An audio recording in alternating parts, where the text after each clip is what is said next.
ज्ञान में लोग 2 ही कारणों से आ पाते हैं, या तो बहुत ही ज़्यादा क्यूरियोसिटी हो, या तो बहुत बड़ा दुःख आ जाए जिसे हटा ना पाएँ लाइफ़ से। कुछ तो पर्पस होना चाहिए लाइफ़ का, जो कि ऐसा पर्पस होना चाहिए जो independent of life and death होना चाहिए। नहीं तो फिर बर्थ लेने का पर्पस क्या हुआ? ये भी सोच सकते हैं आप कि हमें खुशी चाहिए क्यों? क्योंकि हर व्यक्ति खुशी के पीछे ही भाग रहा है। अगर कोई बोले कि मैं नौकरी कर रहा हूँ, तो क्यों नौकरी कर रहा है? शायद पैसे कमाना चाहता है, पैसे से शायद उसका सेहत ठीक रहेगा। हुँ। सेहत ठीक रहेगा तो खुश रहेगा। मेन जो सफ़रिंग का कॉज़ है वो भी अटैचमेंट ही है, इवन आपकी फैमिली के थ्रू या इस बॉडी के लिए। दुःख का कारण समाज नहीं है, दुःख का कारण आप स्वयं हैं। हुँ। एक विचार उठेगा और वो विचार किसी गुफा में भी उठ सकता है, किसी 30 स्टोरी के एक मैंशन में भी उठ सकता है, कहीं भी उठ सकता है विचार। और अगर गुरुजी बोलते हैं कि अगर गुरु मिले तो पहले पकड़ लेना चाहिए, छोड़ना जैसे एक और बहुत अच्छी सेइंग भी है कि before enlightenment chop wood carry water और after enlightenment chop wood carry water. जो भी हो सकता था मेरे अनुसार, वो मैं करने का प्रयास किया। आईआईटी भी गया, फिर आईआईएम भी गया, फिर ठीक-ठाक कंपनी में जॉब भी लग गई।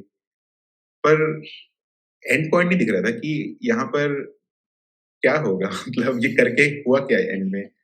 फिर मैं सभी सभी मार्गों के साधकों को देखने लगा और फिर मुझे लगा कि नहीं जाता है किसी किसी भी मार्ग से। कितनी बड़ी भी सिद्धि आ जाए, पर दुःख नहीं जाता है। वो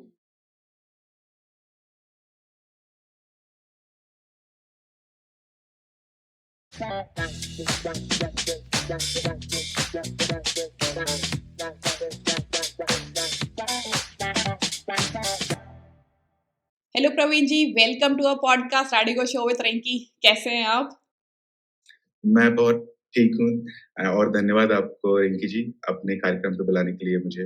आशा करता हूँ कि जो प्रश्न आपके दर्शक सुनना चाहते हैं, वो उनका उत्तर मैं दे पाऊँगा। मैं बहुत दिनों से आपसे बात करने की कोशिश भी कर रही थी और एक पॉड मतलब मैंने आपसे बात करी हुई है बट मेरे को पॉडकास्ट में कि और व्यूअर्स को भी उनके कुछ क्वेश्चंस का आंसर मिल जाए आपके थ्रू, तो इसीलिए हम लोग प्लान कर रहे थे। But thank you so much, आपने अपना टाइम निकाला और आप इस पॉडकास्ट में हम कुछ एक ऐसे क्वेश्चंस पे जा सके जो कि और लोगों को भी हेल्प कर सके। And mostly these questions are coming from me. मैं अपने क्वेश्चंस आंसर करवाती हूँ basically, but I am pretty sure कि ये और लोगों को भी हेल्प करेगा इन सम वे और द अदर। क्या होता है नॉलेज लेने के बाद और नॉलेज से पहले, मतलब what changes happens after knowledge and before knowledge. जैसे एक बहुत अच्छी सेइंग भी है कि before enlightenment chop wood carry water और after enlightenment chop wood carry water. तो आपको ऐसा आपकी लाइफ में क्या चेंजेस आए हैं? If we can start with this question कि हाँ, ये बहुत अच्छा प्रश्न है और मेरे ख्याल से सभी साधक ये जानना चाहते हैं, क्योंकि ये एक तरह से प्रेरणा का काम करता है कि मेरे जीवन में क्या बदलाव आएगा।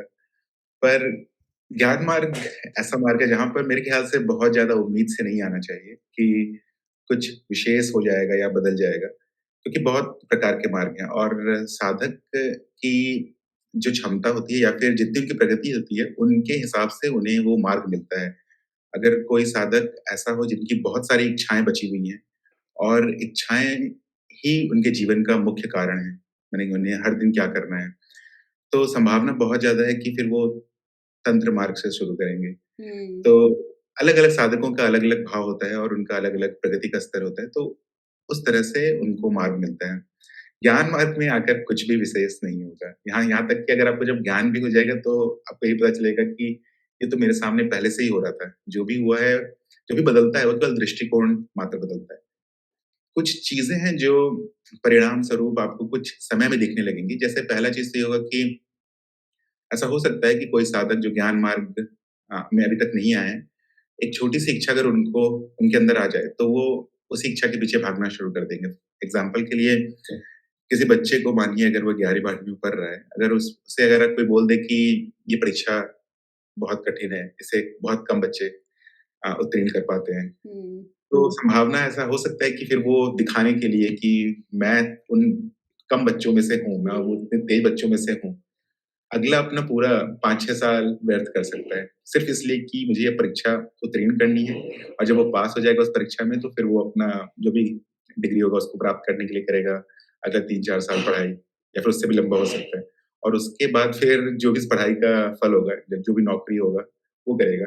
तो एक छोटा-सा विचार था, मानिए कोई संबंधी बोल दिया किसी को कि ये परीक्षा कठिन है और वो विचार एक बड़ा रूप लेकर अगला 10-15 साल या पूरा जीवन भी एक दिशा दे सक को दिशा दे सकता है। हुँ, तो मेरे ख्याल से ये जो चीज़ें हैं, ऐसी चीज़ें होने बंद हो जाएँगी। अगर आप किसी और के विचार आप पर पड़ रहे हैं, तो आप आसानी से देख पाएँगे कि ये मेरे विचार नहीं है, कहीं और से आ रहे हैं, किसी और की इच्छा है। मुझे इसके पीछे जाना है या नहीं जाना है? हुँ, क्योंकि अगर आप ज्ञान मार्ग तक आ गए हैं, तो आप कम से कम इतना समझ जाएँगे कि सत्य क्या है। कम से कम इस शुरुआत में तो ये पता ना हो कि सत्य क्या है, पर आपको ये पता रहेगा कि मुझे किसके पीछे नहीं जाना है। या फिर यहाँ पर या फिर किसी और चीज़ के पीछे अगर चले जा रहे हैं, तो वहाँ पर बहुत ज़्यादा समय व्यर्थ हो जाएगा या फिर जीवन एक दिशा ले लेगा जिसे बदलना थोड़ा कठिन हो सकता है। हुँ, तो एक ये बहुत ही अभी शायद सुनने में छोटा लग रहा हो, पर अगर आप आसानी से देख पाएँ कि कौन-सी इच्छा आपकी नहीं है और कौन-सी इच्छा किसी और की है और कौन-सी इच्छा वास्तविक में आपकी है, तो फिर आप अपने जीवन को एक वास्तविक में एक मोड़ दे सकते हैं, जो आपका जीवन होगा वास्तविक में। या किसी और के कारण नहीं चल रहा होगा। या जैसे कोई शादी कर ले तो उसको मजबूरी है कि नौकरी करना ही पड़ेगा, पर अगर स्वतंत्र है तो फिर शायद ना करना पड़े। तो एक शादी के कारण फिर पैसे कमाना और फिर उसके इर्द-गिर्द जो भी कार्य होते हैं वो करना पड़ सकता है।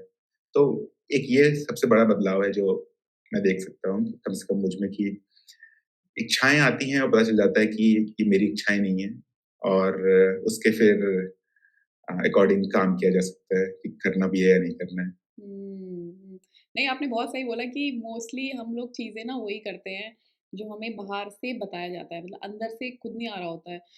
कि जैसे मेरे को इस कॉलेज में जाना है, मेरे को आईआईटी में पढ़ाई करनी है, तो वो क्यों आ रहा है? इट्स ओनली बिकॉज़ कि आईआईटी का इतना नाम है और वहाँ पे लोग बहुत लोग तैयारी कर रहे हैं उसके लिए, तो इसलिए मैं भी कर रही हूँ। तो वो चीज़ आती है, ये जॉब मेरे को कंप्यूटर साइंस ही करना है, क्यों करना है? ये नहीं पता, अंदर से नहीं आ रहा बट बहुत लोग कर रहे हैं इसलिए मेरे को भी करना है। तो हाँ, ये हो समाज जाता जैसा है। बोलने लगता है, लोग वैसा ही करने लगते हैं। अगर या समाज बोलने लगेगा कि ये अच्छा है, तो अब आपके पास मानदंड नहीं होते हैं ना कि किस हुँ, आधार पर आप डिसाइड करें कि ये सही है या गलत है। या तो अगर आपके सबसे करीबी रिश्तेदार या मतलब कि माता-पिता अगर बोल दें कि ये सही है, उन्हें भी नहीं पता होगा कि ये सही है कि नहीं है, क्योंकि अगर हुँ, क्योंकि किसी का भी जीवन आप देख लें, तो अंत में सबको दुःख ही मिलता है। या किसी भी नौकरी में जाए या किसी भी व्यवसाय में जाए, दुःख रहता है वहाँ पर। हुँ, अध्यात्म में संभावना बहुत ज़्यादा होती है सुख की। अगर पता रहे शुरुआत में ही कि क्या सही है, क्या गलत है, तो एक सही निर्णय लिया जा सकता है। पर हुँ, यही है, ठोकर खा के ही लोग सीखते हैं। मेरा भी ऐसा ही हाँ। है, ठोकर खाते-खाते ही सीखा। बट मेरे को लगता नहीं है इसमें कोई गलत है। जैसे मेरी कज़िन अभी 12th स्टैंडर्ड में आई है और मेरी 2-3 दिन पहले उससे बात हो रही थी। तो वो मेरे को यही पूछ रही थी, दीदी मैं क्या करूँ? मतलब मेरे को क्या कौन-सा सब्जेक्ट लेने चाहिए? और इस एज पे ना आपको पता भी नहीं होता है कि आपको करना क्या है? क्योंकि उन्होंने तो बचपन मतलब अभी जो स्कूल में है तो वो खेल रहे हैं, वहाँ पे जो फंक्शंस होते हैं उसमें इन्वॉल्व हो रहे हैं और भी पढ़ाई जो भी चल रही है वो हो रही होती है। बट एक्चुअल में उनको पता नहीं होता है, तो वो जेन्युइनली भी पूछते हैं कि मुझे आगे करना क्या चाहिए? और जो भी उन्हें बता रहा होता है ना, वो भी अपने अकॉर्डिंग ही बता रहा होता है कि मैंने ये किया, कंप्यूटर साइंस किया, इसमें इतना मज़ा नहीं है बट तुम कोई दूसरा ले लो, कोई दूसरी सब्जेक्ट ले लो या कुछ और ले लो। तो वहाँ पे ना it's like really hard to figure it out और उन बच्चों को भी नहीं पता होता है कि क्या करना क्या है। तो मतलब वहाँ पे कैसे है मतलब हाउ आप आपने कैसे रियलाइज़ किया कि there's something which is like which is not my wish or ये is coming from outside तो आपको how did you figure it out and what age not exactly age but at what point did you figure it out नहीं, मेरा भी ऐसा नहीं था, मैं भी समाज में एक पूरी तरह से संसारिक ही था। हम्म तो समाज से ही सुन-सुन के मैं भी अपना जीवन आगे बढ़ाया था। तो जो आपका पहला पहला जो पॉइंट था कि शुरुआत में पता नहीं होता है किसी को, तो ये बहुत ही स्वाभाविक है। जब पता नहीं है तो आप क्या करेंगे? अपने आस-पास के रिश्तेदारों के पास ही जाएँगे और उन्हीं या फिर अपने दोस्तों के पास जाएँगे, अपने दोस्तों के पेरेंट्स के पास जाके पूछ सकते हैं, जो भी है मतलब जिस पे भी आपको ट्रस्ट है और फिर वो आपको गाइडेंस दे सकते हैं। मेरे ख्याल से अगर कोई भी बौद्धिक कार्य कर रहे हैं, तो वो सही ही होता है क्योंकि अगर बौद्धिक क्षमता बढ़ती है, तो फिर उससे अध्यात्म में भी फ़ायदा होता है। अगर बौद्धिक क्षमता नहीं है, तो मेरे ख्याल से कुछ लंबा समय लग सकता है कम से कम ज्ञान मार्ग में पहुँचने। पर अगर आप पहले से ही वही इंजीनियरिंग करके आए हैं या मेडिकल करके आए हैं, तो हम्म फिर बहुत ज़्यादा प्रोबेबिलिटी ब हो जाती है कि आपको आत्मज्ञान जल्दी हो जाएगा या ब्रह्म ज्ञान हो जाएगा। तो जो आपने कहा कि आपके सिस्टर के साथ ऐसा हो रहा है, तो वो नेचुरल है और वो होना भी चाहिए। कुछ बच्चे होते हैं बहुत ही रेयर कि उन्हें पहले से ही पता होता है। जैसे मेरे को भी कभी-कभी पिंग आते हैं, हुँ, बहुत छोटे बच्चे होते हैं, 17-18 साल के बच्चे, 17-18 साल में तो मैं पता नहीं क्या कर रहा था। पर हुँ। वो लोगों को पता रहता है कि उन्हें अध्यात्म ही करना है। एक हुँ, बच्चा है, वो मेडिकल की तैयारी कर रहा है, उसे पता है पूरी तरह से कि वो अध्यात्म के लिए ही बना है। एक और बच्चा हुँ, है 21 साल का, उसे अभी से ही पता है कि कुछ सालों में क्या करना है और कैसे अभी से तैयारी करनी है जिससे कि बंधनों को वो कम कर सके। तो ये हाँ, हुँ, कह सकते हैं कि अच्छे संस्कार हैं। संस्कार कहने का मतलब कि पूर्व जन्मों की उनकी अच्छी साधना अ, का फल है, जिसके कारण उन्हें पहले ही समझ में आ जा रहा है। तो ज़रूरी नहीं है कि सभी को ऐसा हो, मुझे तो नहीं हुआ था। पर एक समय आया, जो आपका दूसरा पार्ट था क्वेश्चन का, कि एक समय आया जब लगने लगा कि मैं जब एमबीए कर रहा था, तब लगने लगा कि मुझे थोड़ा और समझना चाहिए हिंदुइज़्म को। और धीरे-धीरे करके जो भी चीज़ देखता था, जैसे कोई पूजा कर रहा है, तो मैं सोचता था कि ऐसे ही पूजा क्यों कर रहा है? अच्छे हुँ, मंदिरों में कि एक मंत्र पढ़ रहे हैं, उसके साथ एक विधि-विधान होती है। तो शुरुआत में तो ऐसे प्रश्न आते हैं कि ये सब सच ना हो, ढकोसला हो सकता है। हुँ, हुँ, कि कि ठीक है, हम पूजा करते हैं, पर कौन जानता है कि बैकएंड पे क्या है? और हुँ, जब आप एक ही चीज़ को बार-बार देखते हैं, तो फिर लगता है कि ये कोई पैटर्न एक्ज़िस्ट कर रहा है। इस पैटर्न को कोई तो बनाया ही होगा और ऐसा नहीं हो सकता कि एक समय लगाकर रैंडम चीज़ कुछ बना दिया गया हो। और ये पैटर्न आप मतलब कि सभी मंदिरों में, घरों में भी देख देख सकते हैं। मेरे घर में भी छोटा-मोटा पूजा होते रहता है। मैं भी मतलब नॉर्मल फैमिली से हूँ जहाँ पर रोज़ सुबह अगरबत्ती जलाई जाती है, हुँ, तो पहली बार ही करता था बचपन से। हुँ, पर जब ये दिखने लगा कि हो रहा है, तो मुझे फिर ये क्यूरियोसिटी हुआ कि कौन डिसाइड करता है कि ऐसे ही करना है? फिर धीरे-धीरे करके अपना ये पाथ स्टार्ट हो गया, मतलब ढूँढना शुरू हो गया, कम से कम अध्यात्म नहीं कहूँगा, पर कम से कम अध्यात्म के बारे में समझना शुरू हो गया। फिर धीरे-धीरे करके पूजा बढ़ गया। फिर पूजा बढ़ने के बाद अ, ऐसा एक समय आया जब पहली बार मुझे साधना के बारे में पता चला। पहले साधना ये जो शब्द है सुन के बहुत ही फैंसी लगता था या मिस्टिकल लगता था कि कुछ हुँ, होता भी है कि नहीं। अब साधना क्या होता है नहीं पता, पर जो महाभारत और रामायण में देखते थे हम लोग। और फिर एक बुक मिली मुझे ओम स्वामी जी की, एक हैं वो अ, मांत्रिक हैं, माने बेसिकली हाँ, वो उनका पाठ जो है वो मंत्रों का पाठ है। देवी के भक्त हैं वो। तो उनकी बुक पढ़कर मुझे समझ में आया कि साधना करके कुछ होता है, क्योंकि बहुत ही वो ज़्यादा टेक्निकल था। तो फिर ये प्रूफ हो गया कि it's not just a random thing, यहाँ हुँ, पर इंटेलिजेंस एक्सिस्ट कर रहा है और ये कोई एक आदमी नहीं बनाया हुआ है, एक प्रोसेस है, एक सिस्टम है जो कि बार-बार इवॉल्व हो रहा है। तो फिर मेरा ये क्यूरियोसिटी और बढ़ने लगा कि कैसे मैं और आगे बढ़ूँ। फिर धीरे-धीरे करके मुझे समझ बाकी अलग-अलग मार्गों के बारे में भी समझ में आने लगा कि तंत्र मार्ग होता है, भक्ति मार्ग होता है, कर्म योग होता है, योग मार्ग होता है, ज्ञान मार्ग होता है।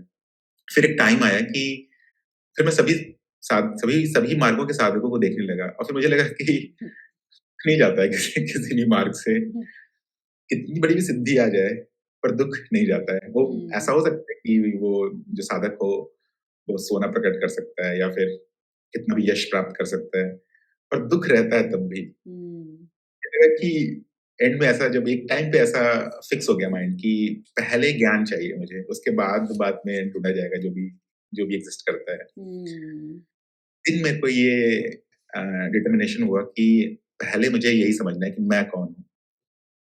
तो अचानक से फिर गुरुजी के वीडियो आने लगे। वैसे हुँ, गुरुजी के वीडियो मेरे को 2021 में भी आ रहे थे, पर ज्ञान मार्ग इतना सूखा लगता है कि कुछ कोई कोई भी अगरबत्ती नहीं है, कोई भी दिया नहीं जला रहे हैं, कुछ नहीं कर रहे हैं, तो मैं भाग गया यहाँ से पहले से ही। अच्छा। फिर मैंने रिसर्च कंटिन्यू किया हुआ था, क्योंकि मुझे पता नहीं था कि अलग-अलग मार्ग क्या होते हैं। और जब रिसर्च करने के बाद जब फाइनल फाइनल डेस्टिनेशन जैसा लगा कि यही है मेरे लिए सबसे पहले, उसके बाद देखा जाएगा। तो फिर गुरुजी का वीडियो फिर से आने लगा और फिर अचानक से गुरुजी बोलते हैं कि अगर गुरु मिले तो पहले पकड़ लेना चाहिए, छोड़ना नहीं चाहिए। और मैं गुरु की तलाश में भी था, मतलब अ, मेरी पूरी इच्छा थी कि मुझे जल्दी से जल्दी गुरु मिल जाए। हुँ, मेरे को ऐसा लगता था कि मैं ये जन्म वेस्ट कर दिया हूँ, मतलब अब शायद ना मिले, हुँ, क्योंकि अब मेरा लाइफ पूरा बदल चुका है। क्योंकि ऐसा ही लगता था कि जो जब तक साधु ना बने या जंगल में ना जाए या ये ऑरेंज कलर के कपड़े ना पहने, तब तक अध्यात्म नहीं है वो। पर हुँ, जी का वीडियो आया और उसमें यही सीधे-सीधे बोल दिया गया कि गुरु मिले तो पकड़ लो उन्हें, पहले अगर उनकी मर्ज़ी है, बाद में आपकी प्रकृति के अनुसार वो आपको भेज सकते हैं किसी और मार्ग पर या कुछ और करने के लिए बोल सकते हैं। तो फिर मैं शुरू कर दिया फिर ये ज्ञान दीक्षा कार्यक्रम और फिर उसी के साथ चल बढ़ता रहा। तो ऐसा था जर्नी। हुँ। नहीं, आपने ना गुरु का नाम लिया, आपने दुःख नाम लिया कि मेरे को दुःख हो रहा है, सफ़रिंग नहीं जा रही है। तो एक सबसे पहले तो ये कि आपको क्या सफ़रिंग हो रही थी? मतलब यू आर लाइक वर्किंग, आपने एमबीए किया हुआ है, अच्छी जॉब चल रही है एंड ऑल। तो एक तो वो सफ़रिंग सफ़रिंग को क्या टाइप की होती है? मतलब हम लोग कन्फ्यूज़ हो जाते हैं कि सफ़रिंग मतलब कि अगर चोट लग गई तो सफ़र कर रहे हैं या कोई बीमारी हो गई तो सफ़र कर रहे हैं। तो एक्चुअल सफ़रिंग क्या होती है? और इसी का दूसरा एक और क्वेश्चन है कि आपको ऐसा क्यों लगा कि ये मेरे को गुरु ही चाहिए? मतलब इतनी सारी बुक्स अवेलेबल हैं, इतने सारे वीडियोज़ अवेलेबल हैं और आपने अलग-अलग मार्ग का नाम लिया, योग और कर्म मार्ग, भक्ति मार्ग और सारे ज्ञान मार्ग होते हैं। तो आपने यही क्यों सोचा कि मेरे को गुरु ही मेरे को सिखा सकता है? ऐसा क्यों मेंटालिटी ऐसी क्यों आई? और अब हमें ऐसे क्यों अप्रोच करना चाहिए गुरु को भी? बहुत अच्छा क्वेश्चन है आपका सफ़रिंग को लेके पहला, क्योंकि सफ़रिंग सबके लिए अलग हो सकता है। जैसा आपने कहा किसी को चोट लग जाए तो वो एक सफ़रिंग हो सकता है। आप जितना डिटेल में जाने की कोशिश करेंगे, आपके आपके आस-पास के एक्सपीरियंसेस को लेके आपका डेफिनिशन सफ़रिंग का बदलता चला जाएगा। तो मेरा जो फंडामेंटल सफ़रिंग था वो यही था कि जो भी हो रहा है उसका कोई लॉजिक नहीं दिख रहा है कि जीवन व्हाई खत्म डज़ इट होते जा मेक एनी रहा है। सेंस? या जीवन हर दिन खत्म होते जा रहा है और जो पाना चाह रहे हैं हम लोग, मतलब जिस भी प्रोसेस की तरफ जा रहे हैं कि कोई बोल दिया कि इस इंजीनियरिंग कॉलेज में चले जाओ, यहाँ से एमबीए कर लो, हुँ, फिर ये नौकरी पा लो। तो जो भी हो सकता था मेरे अनुसार, वो मैं करने का प्रयास किया। आईआईटी भी गया, फिर आईआईएम भी गया, फिर ठीक-ठाक कंपनी में जॉब भी लग गई। पर एंड पॉइंट नहीं दिख रहा था कि यहाँ पर क्या होगा? मतलब ये करके हुआ क्या एंड में? फिर मतलब जिस प्रोसेस में एंड अप हुआ मैं, वो प्रोसेस तो मेरे ख़्याल से जो मेरे पहले के स्ट्रगल थे पढ़ाई को लेकर, वो उसके बिना भी हो सकते थे क्योंकि मैं अपने आस-पास के लोगों को देखता था कि बहुत सारे लोग ऐसे थे, जो सेम जगह पे थे पर उस प्रोसेस से नहीं गुज़रे थे। तो ये तो फिक्स था कि कर्म और फल रिलेटेड नहीं है। ऐसा लगता है कि ये कर्म करने से ये फल मिल जाएगा, पर रिलेटेड नहीं है। और जो फल मिल भी रहा है, उससे फ़ायदा क्या हो रहा है? क्योंकि अगर मैं अपनी ज़रूरतों को देखूँ तो बहुत ही सिंपल है कि हुँ, बस खाना खाना है और उतना सफिशिएंट है। उतना तो बिना इतना स्ट्रगल के मिल जाता। हुँ, फिर सोसाइटी इसके पीछे क्यों लगी हुई है? और फिर अगर आप अपने आस-पास देखेंगे तो इतना ज़्यादा मार्केटिंग हो रहा होता है हर प्रोडक्ट्स का।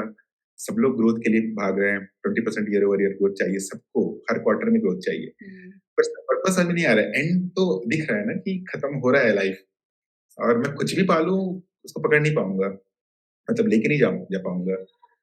तो फिर एक ये कारण बन गया कि कुछ तो पर्पस होना चाहिए लाइफ का जो कि ऐसा पर्पस होना चाहिए जो independent of life and death होना चाहिए। नहीं तो फिर बर्थ लेने का पर्पस क्या हुआ? और मुझे ऐसा भी अंदर से फील होता था कि बर्थ लेना एक रैंडम प्रोसेस नहीं है, कुछ तो कारण होगा। अगर ये मान लिया जाए कि रैंडम है तो फिर सोसाइटी की बातें एक्सेप्ट करना आसान हो जाता है कि इतना ही लाइफ है, इसको एक्सेप्ट कर लो और चलते रहो। पर सिर्फ एक्जिस्टेंस में आ जाना ही मेरे को लगता है कि बहुत बड़ा चीज़ है। इस प्रोसेस में आ जाना मने मनुष्य लाइफ में ही आ जाना बहुत बड़ा चीज़ है।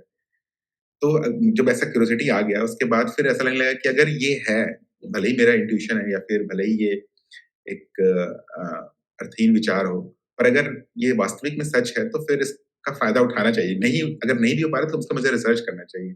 तो फिर इसी के अराउंड मतलब चल रहा था सफ़रिंग की पर्पस क्या होना चाहिए लाइफ का? हुँ, कैसे डिसाइड करना चाहिए कि क्या सही है, क्या गलत है?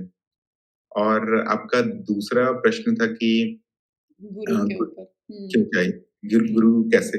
तो ये मेरे रिसर्च में ही मेरे को ऐसा समझ में आ गया कि मुझे ये नहीं पता था कि ज्ञान गुरु से ही होता है, पर इतना पता था कि अध्यात्म में गुरु की मदद से ही आगे बढ़ सकते हैं। हुँ, तो पहले मैं एक और गुरुजी थे, उनसे भी संपर्क स्थापित करने का प्रयास कर रहा था और मैं बहुत प्रयास किया, जितना कर सकता था उतना अपनी तरफ से किया। उनके जगह भी गया, पर कुछ-कुछ विचित्र अनुभव हुए। जहाँ जहाँ पर उनका आश्रम था, वहाँ गया। वहाँ पर पहुँचते ही कुछ बहुत ही अ, अलग प्रकार के अनुभव हुए और ऐसा समझ में आ गया कि ये मेरे गुरु नहीं है। हुँ, और छोटे-छोटे अनुभव होते रहते थे मुझे कि जैसे मैं किसी भी गुरु की अगर कोई पुस्तक ले आता था पढ़ने के लिए, तो साफ पता रहता था कि मुझे प्रकृति मना कर रही है पुस्तक पढ़ने के लिए और हुँ, दिख जाता था ये कि नहीं करना है। तो मेरे पास बहुत सारी बुक्स रखी हुई हैं जिसे मैं कभी पढ़ा नहीं हूँ, बस इनको छोड़ के ओम स्वामी। कि बुक अच्छा। को छोड़ दूँ। हुँ। तो ये मुझे समझ में आ रहा था कि मुझे बुक पढ़ने से मना किया जा रहा है और ऐसे एक्सपीरियंसेस मेरे बहुत सारे हैं जिसमें समझ में आ जाता है कि कहीं और से विचार आ रहे हैं जो मुझे रोक रहे हैं। तो अब फिर ये है कि ये नहीं क्या नहीं करना है ये तो बता दिया जा रहा है मुझे, पर क्या करना है ये नहीं बताया जा रहा है। वही बड़ा सबसे बड़ा क्वेश्चन है। तो इसलिए मैं कह रहा था कि फिर मेरी इच्छा बढ़ गई कि अब गुरु ही आएँगे तो मुझे बता पाएँगे। तो ऐसा मेरा प्रार्थना में भी जो करता था मैं पूजा-पाठ उसमें भी यही मेरी सबसे बड़ी इच्छा रहती थी कि मुझे गुरु चाहिए। और फिर अ, गुरु जी का वीडियो आ गया जहाँ पर एकदम क्लियर मैसेज था कि आ जाओ, अब लेट मत करो। तो ये मैसेज मिला। मुझे लगा कि मेरे लिए ही वो वीडियो आया है और पहला लाइन मेरे लिए ही बोला गया है ताकि मैं शुरू करूँ कम से कम अध्यात्म। वाओ! बहुत ही अच्छे से आपने बताया अपने बारे में। मतलब क्या है नॉलेज? वो नॉलेज क्या है जो जिसके बारे में हम अभी तक बात कर रहे हैं और आपको गुरु के मिलने के बाद वो ज्ञान मिला। तो उसके बारे में बात करते हैं, उसके बाद फिर हम लोग अपने और क्वेश्चन्स पे जाएँगे। तो वो नॉलेज क्या है? नॉलेज बहुत ही सिंपल है मतलब नॉलेज का यहाँ पर मतलब यही है कि आपको पता होना चाहिए कि आप क्या हैं। जैसे किसी भी एक साधारण व्यक्ति से पूछे साधारण कहने का मतलब है जो अपने लाइफ में इन्वॉल्व्ड है, सांसारिक व्यक्ति। तो उसका पहला आंसर यही होगा कि मैं शरीर हूँ। पर अगर वो अपने आस-पास अगर वो मेरे ख्याल से साइंस से भी इन्वॉल्व्ड है, मेडिकल साइंस से इन्वॉल्व्ड है, तो ये क्वेश्चन बहुत ही ऑब्वियस है कि आ जाएगा उसको कि आज के मॉडर्न साइंस की मदद से ये देखा जा सकता है कि शरीर के बहुत सारे पार्ट्स को अलग किया जा सकता है, या चेंज किया जा सकता है, रिप्लेस किया जा सकता है दूसरों की बॉडी से। तो हुँ। फिर मैं क्या? फिर अगर मेरा हाथ बदला जा सकता है, मेरा दिल बदला जा सकता है, मेरी किडनी बदली जा सकती है। हाँ। यहाँ तक कि पता नहीं कितना सच है पर मैं देख रहा था कि माइंड पे भी एक्सपेरिमेंट चल रहा है कि ब्रेन को बदला जा सके। हुँ, हार्ट हुँ। को भी मशीन्स होती हैं जो हार्ट के बिना भी बॉडी को जिंदा रख सकती हैं। तो फिर मैं क्या हूँ अगर शरीर के हर पार्ट को बदल दिया जाए, तो ये तो फिक्स हो जा रहा है कि मैं शरीर नहीं हूँ, मैं कुछ हूँ जो शरीर के बिना भी है। और ये पता चलता है कि अगर किसी का हाथ कट जाए तब भी मैं रह जाता है मतलब जो जान रहा है वो रह जाता है। हुँ।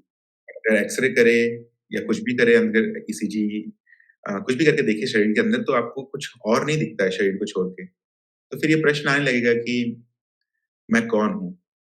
और फिर यही इसी का जो वास्तविक उत्तर है वो ज्ञान है। हुँ। ज्ञान बड़ा ही सरल है, अगर इसका उत्तर समझ में आ भी जाए किसी को तो यही पता चलेगा कि मैं हमेशा से था और हमेशा रहूँगा।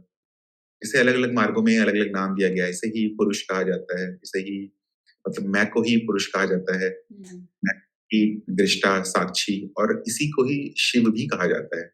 शिव जिसे हम पूजते हैं एक साकार रूप देकर, पर पर्पज़ यही होता है कि उस साकार रूप से एक शिवलिंग तक पहुँच जाए व्यक्ति और शिवलिंग से फिर स्वयं तक पहुँच जाए। और शिवलिंग के और भी बहुत सारे अ, इस्तेमाल हैं जो तंत्र में होते हैं। हुँ। पर जिन्होंने भी जो हमारी परंपराएँ हैं, जिन्होंने भी साकार रूप दिया है, वो इसीलिए दिया ताकि एक आम साधक शुरू कर सके अपनी आध्यात्मिक यात्रा को और उससे ज्ञान तक पहुँच सके। ज्ञान मतलब कि स्वयं को जान सके और स्वयं को जानने पे यही पता चलेगा कि मैं शरीर नहीं हूँ। हुँ। मैं जो इन सभी अनुभवों का दृष्टा है, जो भी मेरे सामने घट रहा है, उसका दृष्टा हूँ। जैसे कि ये भी इस पे भी कोई भी साधक अगर जो भी ये वीडियो देखे बाद में अगर चाहें तो मनन कर सकते हैं कि आपके सामने जो भी प्रकट है, क्या उसे 2 हिस्से में बाँटा जा सकता है? पहला हिस्सा जिसको पता चल रहा है और दूसरा हिस्सा जिसका पता चल रहा है। तो जिसका पता चल रहा है वो तो सभी चीज़ हो सकती है, शरीर, आपके दिल की धड़कन भी, बाहर के बिल्डिंग्स, रोड सूरज, तारे। और एक फंडामेंटल चीज़ रह जाता है कि किसको पता चल रहा है? और फिर वहाँ से फिर एक और छोटा-सा कुछ महीनों का जर्नी स्टार्ट होता है। हुँ। जब ध्यान आ जाता है कि किसको पता चल रहा है, मुझे ये जानना है, तो फिर आप अपने तक पहुँच जाते हैं और यही ज्ञान है। ये हुँ। सबसे बड़ा उपलब्धि है मनुष्य जन्म का। अगर कोई पर्पस ढूँढ रहा है लाइफ़ का, तो मनुष्य जन्म में आकर अगर स्वयं को जान लिए हैं आप, तो ये सबसे बड़ा चीज़ है। उसके बाद आप अपना लाइफ़ जी सकते हैं, जैसे भी जी रहे हैं वैसे जी सकते हैं। पर हुँ। लाइफ़ बहुत ईज़ी हो जाता है इसके बाद। या this is so very true कि हम लोग है ना अक्सर ढूँढते रहते हैं कि क्या हमें खुशी दे रही है। जैसे आपने बताया कि आप आप कॉलेजेस में गए और एमबीए भी किया हुआ है आपने। उसके बाद भी ना आप हम लोग का ना वो खुशी को अचीव करने का ना जो क्वेस्ट होती है वो ख़त्म नहीं होती है कि अब इसके बाद क्या? यहाँ तक आ गए, कॉलेज में मस्ती भी कर ली, पढ़ाई भी कर ली, जॉब भी मिल गया, अब क्या, अब क्या? तो वो जो ना हमेशा जो अचीव करने वाला होता है ना, वो फुलफिलमेंट ख़त्म नहीं हो रही होती है।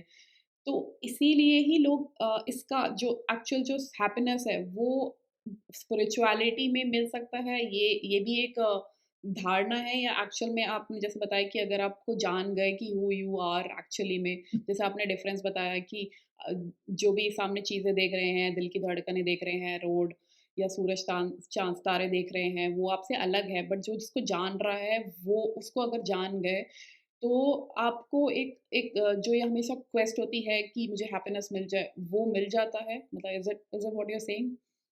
हाँ, वो वही लक्ष्य है आपका और वो मिल जाता है। और ये भी सोच सकते हैं आप कि हमें खुशी चाहिए क्यों? क्योंकि हर व्यक्ति खुशी के पीछे ही भाग रहा है। अगर कोई बोले कि मैं नौकरी कर रहा हूँ, तो क्यों नौकरी कर रहा है? शायद पैसे कमाना चाहता है, पैसे से शायद उसका सेहत ठीक रहेगा। सेहत हुँ, ठीक रहेगा तो खुश रहेगा या फिर उसके बच्चे खाना-पीना खा सके और बच्चे खाना-पीना खा सके तो वो खुश रहेगा। अब देखिए लाइफ में जो भी हो रहा है, वो खुशी पाने के लिए ही हो रहा है। हुँ, हर मनुष्य या फिर यहाँ तक कि कोई भी जीव वो अपने आप को बचाने की कोशिश करे ताकि एक एक पीस ऑफ माइंड उसको मिल सके। अब ये क्वेश्चन आता है पीस ऑफ माइंड इतना इम्पोर्टेंट क्यों हो जाता है हुँ, सबके लिए? हुँ, क्योंकि ये आपका स्वभाव ही है मतलब जो आपका वास्तविक स्वरूप है, उसका स्वभाव है आनंद में रहना। अब आनंद तभी मिलता है जब ज्ञान मिलेगा, पर जब तक आनंद नहीं मिलेगा तब तक चित्त उस आनंद को सिमुलेट करते रहेगा किसी न किसी चीज़ों में या फिर कंडीशन क्रिएट करता रहेगा कि अगर ऐसा हो जाए तो मैं उस कंडीशन को सिमुलेट कर सकता हूँ। जैसे कि आपको कार खरीदनी है, हुँ, आपको ऐसा लग रहा है कि या फिर अगर आपका दोस्त बहुत अच्छा कार खरीद लिया है महँगा, तो फिर बाय डिफ़ॉल्ट ऐसे तो उसमें मतलब कि एक डिज़ायर आएगा कि मुझे भी कार खरीदनी है और वैसी ही कार खरीदनी है, उससे अच्छी कार खरीदनी है। हुँ, तो जैसे आप कार खरीदेंगे तो वो जो चित्त है, जो कि आपका खुद का ही एक प्रकार का एक सिस्टम है जो आपको छोटा-सा केमिकल टर्म से बोलते हैं डोपामाइन का डोज़ हुँ, देगा या हुँ, फिर किसी प्रकार का खुशी देने का प्रयास करेगा। वो खुशी सिमुलेशन है उस आनंद का, क्योंकि वो आप ढूँढ रहे हैं आनंद। हुँ, पर वो उसके बारे में पता नहीं है आम लोगों को, क्योंकि किसी किन्हीं कारणों से गुरुकुल समाप्त हो गया भारत से, इंडिया से। गुरुकुल समाप्त होने के बाद एक पूरा सिस्टम जो हमारा पहला एजुकेशन सिस्टम था, वो पूरा समाप्त हो गया। तो अब हमें ज़्यादा पता नहीं है अध्यात्म के बारे में, तो ये भी पता नहीं है कि जो फाइनल डेस्टिनेशन है वो कैसे मिलेगा। मैं हुँ, कह रहा था कि ये खुशी को सिमुलेट करने की कोशिश करते रहते हैं हम लोग हर लाइफ के एक्टिविटीज़ से, पर वो मिलता नहीं है। जैसे आप कार खरीद भी लें, तो शायद 1 महीने के लिए आपको खुशी मिले, पर उसके साथ इतना दुःख आ जाएगा, हुँ। एग्ज़ाम दुःख का क्या दुःख हो सकता है कार खरीदने से? पहले तो ये आपका फिर आप खर्च मेंटेनेंस करना आपको मेंटेनेंस के लिए जाना पड़ेगा। आपको डर लगा रहेगा कि कोई आपकी कार पे स्क्रैच ना कर दे। इंश्योरेंस का अलग रहेगा या और और फिर उसके साथ लाइफ लॉन्ग कुछ टेंशन्स रहेंगी कार के साथ कि कुछ हो ना जाए या फिर हुँ, कुछ गड़बड़ होगा तो उसे हर बार ठीक कराने जाना पड़ेगा। और ये सब ना भी हो, तो 1 महीने के बाद जो खुशी फर्स्ट डे पे थी, वो खत्म हो जाएगी। तो फिर ऐसा होने लगेगा कि अब क्या किया जाए? कार तो खरीद लिया मैं, वो खुशी भी चली गई, अब मैं क्या करूँ? फिर आप कुछ और लाइफ़ का पर्पज़ ढूँढेंगे, वो पर्पज़ किसी थर्ड पार्टी बंदे से ही ढूँढेंगे या तो हुँ, टीवी पे एडवर्टाइज़मेंट देख लेंगे या तो अपने दोस्तों में ही देखेंगे कि मुझे अब क्या चाहिए? जो मेरे हुँ, दोस्त के पास है मैं मुझे भी वही चाहिए या कहीं पे एक बहुत ही एक्सपेंसिव ट्रैवल डेस्टिनेशन पे जाना है, वो पाने के बाद वो भी खत्म हो जाएगा।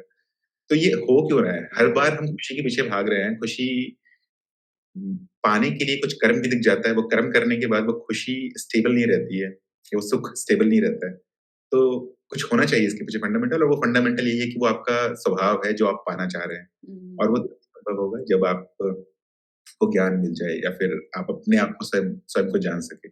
उसके बाद कम से कम ये हो जाएगा लाइफ में प्रॉब्लम्स रह सकती हैं, अगर आप ऑफ़िस जा रहे हैं या फिर बिज़नेस कर रहे हैं तो प्रॉफ़िट लॉस हो सकता है, टारगेट्स मीट नहीं हो सकते हैं, तो वो प्रॉब्लम्स आती जाती रहेंगी।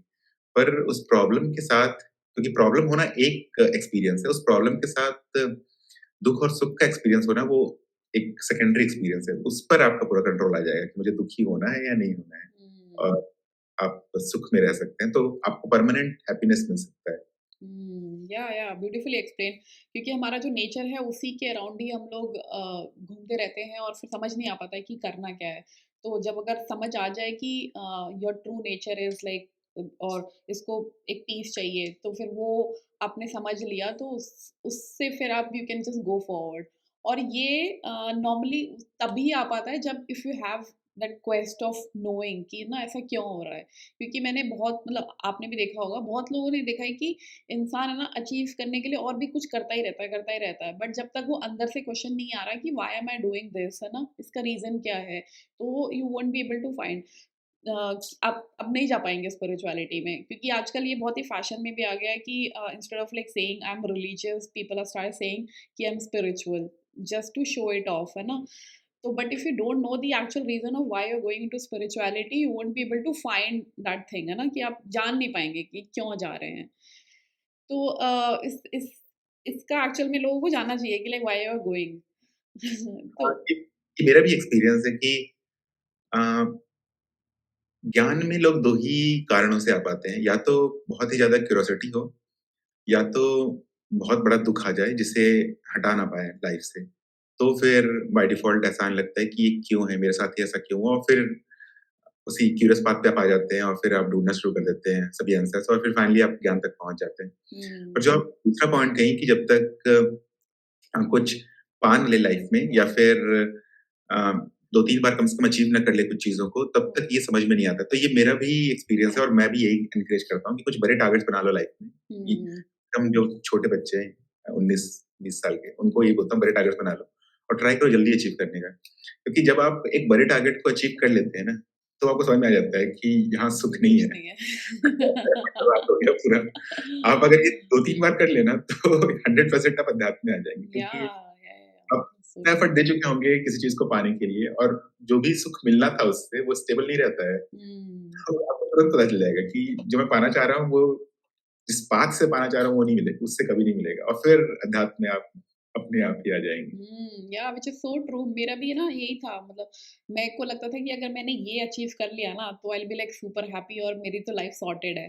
तो वो अचीव करने के बाद भी लगा कि अब तो मतलब ऐसा क्यों नहीं हो रहा? फिर मेरे को लगा I should become an author. तो उसके बाद ऑथर बनने के बाद भी ऐसे वो खुशी नहीं आ रही है। शायद मुझे लगता है एक और बुक लिखूँगी तो वो आएगी।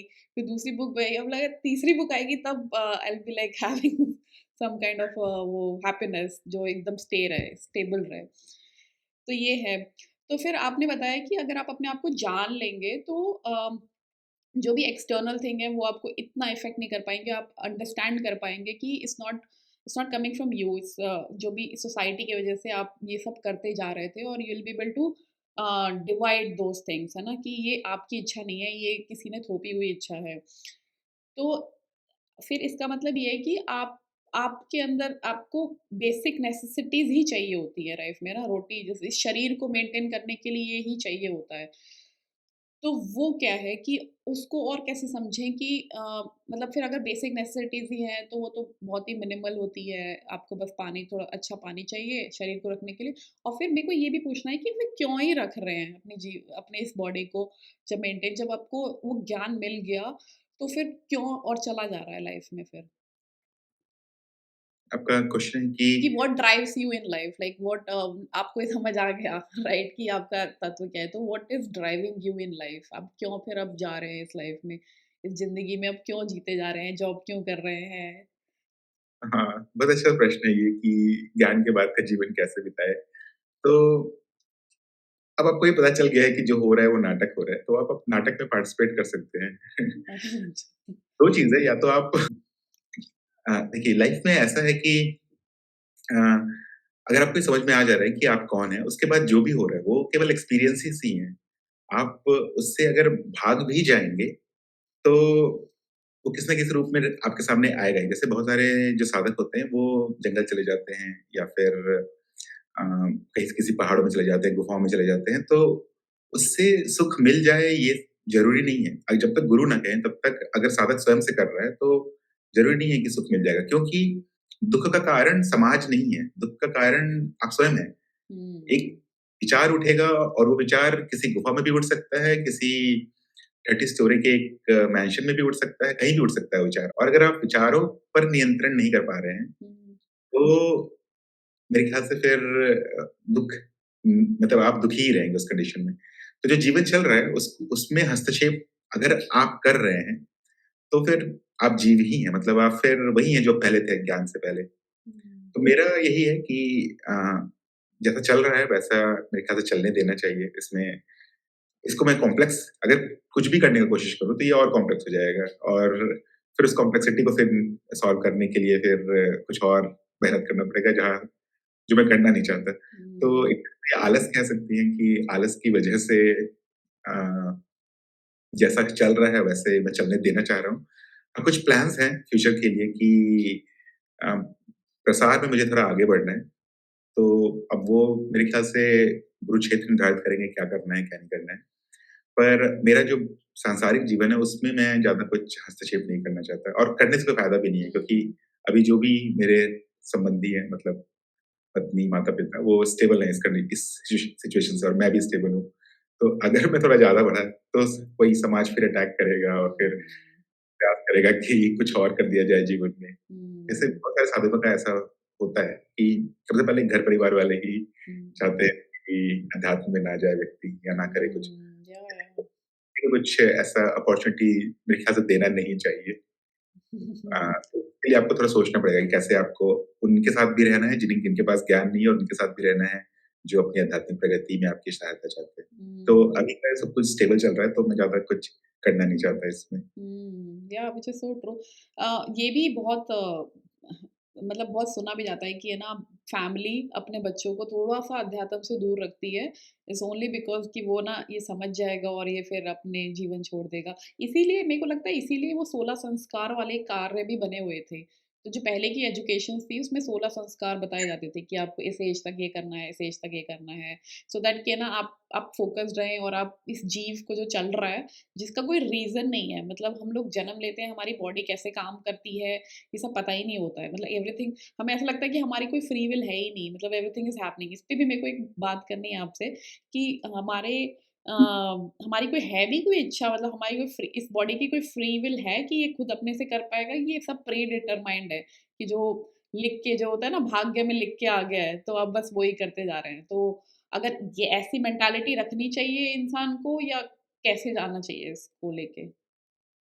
देखिए, अगर ज्ञान नहीं है, तो फिर मेरे ख्याल से आप अपने आस-पास के ही एक्सपीरियंस से लर्न करने का माने कोशिश करें।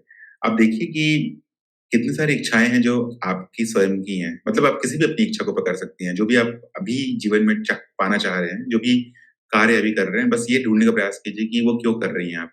हुँ। तो कहीं न कहीं से कुछ न कुछ उत्तर आएगा ही कि जैसे कोई व्यक्ति हो सकता है वो एक नौकरी पाना चाहता है क्योंकि शायद ज़्यादा पैसा मिले या फिर उसमें ज़्यादा यश हो, कुछ होगा। हुँ।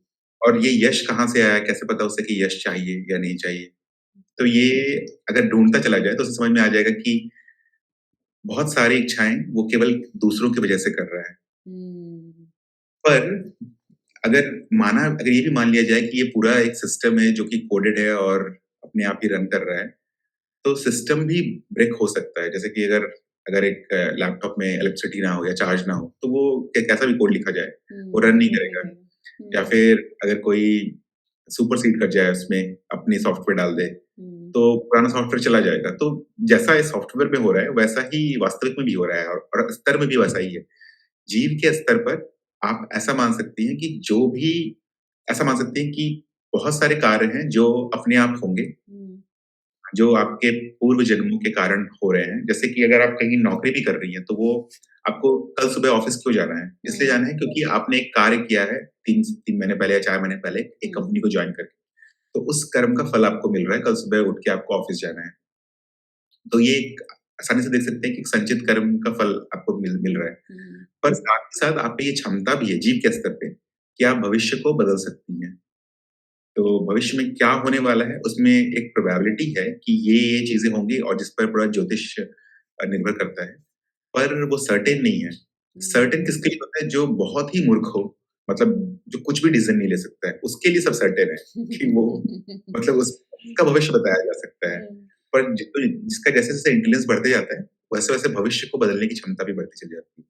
हुँ। और जिसके गुरु हैं वो उसका भविष्य मतलब गुरु ही निर्धारित करते हैं क्या करना है, क्या-क्या करवाना है इससे, क्या नहीं करवाना है इससे। हुँ। नहीं, यहाँ पे ना आपने बहुत सारी चीज़ें टच करी। वो हमें ना ये क्वेश्चन करने में मजबूर कर देता है कि ये सब क्या मैजिक है, मैजिक वर्ल्ड है क्या? जहाँ पे लाइक आपने बोला कि गुरु डिसाइड करते हैं कि ये होगा। फिर दूसरा ना मेरे को ये इस वाले क्वेश्चन पे पहले आते हैं कि मेरे को ये वाला बहुत सही लगा कि आप जो भी कर रहे होते हैं, इसका कोई ना कोई एक रीज़न होता है, वो कनेक्ट कर रहा होता है। जैसे आप इस पोज़ीशन पे आ गए, जॉब कर रहे हैं, तो कैसे आए कि मतलब आपके फैमिली वालों ने काम किया होगा कि आप हुँ, ऐसे पोज़ीशन पे आ सकें, ये एजुकेशन ले सकें। तो एक हर हर एक चीज़ का मुझे लगता है ऐसा कि हर एक चीज़ का एक कॉज़ होता है और फिर उसके बाद इफ़ेक्ट होता है, इस बॉडी के लिए। I am not sure hmm, about कि जो ट्रू नेचर है उसका क्या है, बट जो ये बॉडी के लिए जो एक कनेक्ट हो रहा होता है कि आपने बोला संचित कर्म होते हैं और वो इसमें एज़ एन प्रारब्ध हम लोग जी रहे होते हैं, है ना? तो जैसे मैं हूँ, है ना? तो मैं अभी like I am working in US, तो वो मेरी एजुकेशन का और जो मेरी जो लाइफ़स्टाइल थी उसको सब मेंटेन करने के लिए मेरे पापा ने कितनी मेहनत करी। तो वो उनकी वजह से मैं I was so capable enough कि मैं कॉलेज में डिग्री ले सकूँ और फिर यहाँ पे आ सकूँ, है ना? तो मतलब इज़ इट लाइक हम कनेक्ट कर सकते हैं कि आप कैसे इस पोज़ीशन पे आ गए या स्पिरिचुअलिटी भी आपने ले ली। तो ये कैसे मतलब हाउ हाउ विल मतलब will it be able to figure it out? I mean is there a way we can figure it out? Uh, मेरे ख़्याल से आप सब चीज़ तो अगर अध्यात्म में आगे बढ़ते चले जाएँगे तो फ़िगर आउट कर पाएँगे। पर एक व्यक्ति जो पूरी तरह से सांसारिक है, वो सभी चीज़ फ़िगर आउट नहीं कर पाएगा क्योंकि बहुत सारी चीज़ जन्म के पहले भी होती हैं और मृत्यु के बाद भी होती है। उसके बारे में बोलने से कोई मतलब भी नहीं है क्योंकि प्रूफ़ कुछ मैं दे नहीं पाऊँगा और हुँ, मेरे पास है भी नहीं क्योंकि मेरा मृत्यु हुआ नहीं है अभी। याह और जो भी बोलूँगा वो सुनी-सुनाई बातें होंगी। हुँ, तो जन्म के पहले और मृत्यु के बाद का चीज़ डिस्कस करने से तो पर्सपेक्टिव नहीं है। पर आप ये देखेंगे कि एक्सपेरिमेंट कर सकती हैं आपकी आपके जैसे डिज़ायर्स होते हैं, आपके आस-पास वैसे ही चीज़ें घटने लगती हैं। जैसे आपका जैसा नेचर होगा वैसे ही आपके फ्रेंड का भी नेचर होगा, सिमिलर होगा। हुँ, अगर सिमिलर ना भी हो तो वो ऐसा नेचर होगा जिससे आप सैटिस्फाई हो सकें, जहाँ पे आप खुश हो सकें। पर ऐसा कोई व्यक्ति हो जिसको आप नफ़रत करती हों, उससे हुँ, दोस्ती नहीं होगी, ऑब्वियस बात है। हुँ, हुँ, तो और ये चीज़ आप नेचर में हर जगह देखेंगी। हुँ, एक north pole, south pole magnet से अट्रैक्ट होता है। एक 2 डेवलपर होंगे, अगर एक यूएक्स का एक बैकएंड इंजीनियर है, तो ठीक-ठाक दोस्ती रहेगी, टीम अच्छी चलेगी। हुँ, तो जो जो ये हर लाइफ के हर पर्सपेक्टिव में ये आप देख पाएँगी। तो जो आपका क्वेश्चन है कि कैसे ये जन्म हो जा रहा है यहाँ पर, वो आपके ही डिज़ायर्स होंगे किसी न किसी जन्म में, जिस कारण से आप अध्यात्म भी चाहती होंगी और संसार भी चाहती होंगी। संसार में भी जो मिलना चाहे वो आपको मिले। तब तो जैसे एडवर्टाइज़मेंट में होता है ना, डिजिटल मार्केटिंग एडवर्टाइज़मेंट में कि एक हुँ, हुँ, पर्टिकुलर ऐड पर्टिकुलर यूज़र को सर्व होता है। हुँ, उसी तरह से एक पर्टिकुलर बच्चा एक पर्टिकुलर घर में जन्म लेता है, अपनी हुँ, इच्छाओं के कारण। उसकी कुछ वासनाएँ होती हैं कि मुझे इस जन्म में ये चाहिए और वो देखता भी है जन्म लेने हुँ, के बाद भी कि मुझे मेरे डिज़ायर्स फुलफिल होंगे कि नहीं इस घर में। अगर नहीं होंगे, हुँ, तो जो कनेक्शन होता है बॉडी का, अब ये तंत्र है, इसका कोई पर्पज़ इसका कोई प्रूफ मैं नहीं दे पाऊँगा। बोल हुँ। बोल तो रहा हूँ पर प्रूफ नहीं दे सकता। जो बॉडी को कनेक्ट करता है, एक टर्म यूज़ करते हैं तंत्र में, कारण शरीर। वो हुँ, कारण शरीर कनेक्ट करता है बॉडी के साथ और अगर उसकी इच्छाएँ उस घर में पूरी नहीं हो सकती हैं, तो वो छोड़ देता है। फिर दूसरा कारण शरीर आता है, मतलब उसके जैसे ऐड रैंक होता है, डिजिटल मार्केटिंग में अगर पहला यूज़र के पास ऐड ना जाए, हाँ, तो दूसरे यूज़र के पास चला जाएगा। हुँ, तो दूसरा कारण शरीर कनेक्ट कर सकता है उस बॉडी के साथ और फिर वो देखेगा कि उसकी इच्छाएँ पूरी हो सकती है कि नहीं। तो हुँ, ऐसे करते-करते कारण शरीर जब तक अहम प्रबल ना हो जाए बच्चों में, तब तक कारण शरीर बदल सकता है। ओह! के बाद जब अहम प्रबल हो जाता है, अहम प्रबल होने का मतलब ये है कि कारण शरीर विस्थापित हो गया है, अब वो शरीर को मैं मानने लगा है और अब शरीर से जो चाहे वो मतलब अपनी इच्छाएँ जो उसकी वासनाएँ होंगी, उस चीज़ों को वो पूर्ण करना चाहता है। तो हमारी ही इच्छा कभी होगी या जैसे आपने अपने बारे में पूछा, तो आपकी ही इच्छा होगी कि मुझे ये पार्ट भी लाइफ का देखना है और अध्यात्म भी देखना है। तो मैं ऐसे घर को चुनूँ जहाँ पर मेरे दोनों दोनों डिज़ायर्स फुलफिल हो सकें। ओह! तो ऐसे होता है, अब इसका प्रूफ या देना प्रूफ नहीं है बट या we can do is like we can talk about it है ना? सोने का पर्पज़ नहीं है, मतलब हाँ, ज्ञान से दूर है। अ, हाँ, आपकी कोई भी इच्छा हो, अगर ज्ञान है तो बाकी सभी चीज़ का उतना कुछ महत्व नहीं है और ये स्तरों की बात है क्योंकि एक बार मैं कह रहा हूँ कि आप वो हैं जो सभी अनुभवों के परे हैं, फिर कह रहा हूँ मैं आप जन्म ले लेते हैं। तो ये या समझना थोड़ा डिफ़िकल्ट हो जाता है क्योंकि डिफरेंट लेवल ऑफ नॉलेज है ये। अगर आप हुँ, वो जीव समझ रहे हैं तो आपका जन्म जीव भी समझ रहे हैं तो जन्म नहीं होगा क्योंकि जीव वो तो जला दिया जाता है या दफना दिया जाता है। पर हुँ, जो होता है उसका जन्म होते रहता है। हुँ, पर अगर आप स्वयं को जान गए तो फिर आपका जन्म कभी नहीं होता है। और हुँ। इसके बारे में और समझने के लिए अ, मेरे ख्याल से किसी को भी ज्ञान दीक्षा कार्यक्रम करना चाहिए। या अगर डीप में समझना है तो वी कैन नॉट डू एक 15-20 मिनट या 1 घंटे के पॉडकास्ट में but we still can have a discussion. तो ना इसमें जैसे हमने ये देखा कि ये जीव का जन्म होता रहता है बट जो जो आपका ट्रू नेचर है उसका जन्म नहीं होता है। मतलब जो आपका एक्चुअल आत्मा जिसको बोलते हैं, आत्मन बोल सकते हैं, उसका जन्म नहीं होता है। तो ये जीव आते इतने सारे जीव कैसे आ जाते हैं? जैसे कि मैं अभी आपसे बात कर रही हूँ तो आप भी एक जीव हैं और मेरे को ना ये भी समझ नहीं आता है कि प्रारब्ध प्रारब्ध कैसे जनरेट होता है? जैसे कि अब मैं हूँ, है ना? तो मैंने ये कर्म करे अभी मैं ये जॉब कर रही हूँ, यहाँ पे ये सब चल रहा है, तो मेरा एक एक मेमोरी बनती जा रही है। मेमोरी इन द सेंस एक कर्म बनते जा रहे हैं जो कि सेव हो रहा है। तो उसके इफ़ेक्ट आएँगे बट अगर मैं फिर मेरे को अलग अगला जन्म लेना पड़ेगा ये सब उस संचित कर्म को जीने के लिए। तो इज़ इट लाइक मैं ही वो जन्म लेने वाली हूँ कि वो कोई और भी जन्म लेके वो पूरा करता रहेगा? लाइक आप क्यों हैं यहाँ पे और मैं क्यों हूँ? तो बहुत सारे जीव हो गए ना, हाँ। तो ये ये हाँ, ये बहुत ही कॉम्प्लेक्स और फिर इसका वही है कि इसका ज्ञान से ज़्यादा मतलब नहीं है और इसका कोई हाँ। प्रूफ भी नहीं दे पाऊँगा मैं। पर मैं प्रयास करता हूँ आपके प्रश्न का उत्तर देने का। तो पहले प्रारब्ध ये हो सकता है कि अ, कोई भी व्यक्ति एक लाइफ़ जी रहा है, तो कुछ उसके बहुत ही बड़े डिज़ायर्स हो सकते हैं लाइफ़ के। जैसे किसी व्यक्ति का हो सकता है कि घर खरीदना है और उसका पूरा जो प्रोसेस है लाइफ़ का या जो जितने भी कर्म कर रहा है, वो इसी की तरफ है।